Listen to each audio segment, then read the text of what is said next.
Hi guys, in front of me is Motorola Moto G23 and let me show you how to turn on a night light.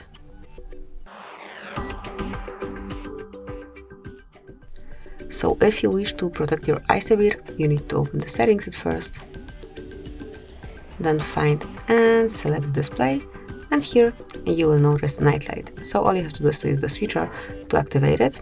Obviously you can switch it off the same way. If you'll tap on the left side of the button, you will be able to personalize it a bit more. So once you activate it, you can change the intensity. And also this panel allows you to schedule your night light. Click on schedule and you can choose either custom time or from sunset to sunrise. So it's up to you.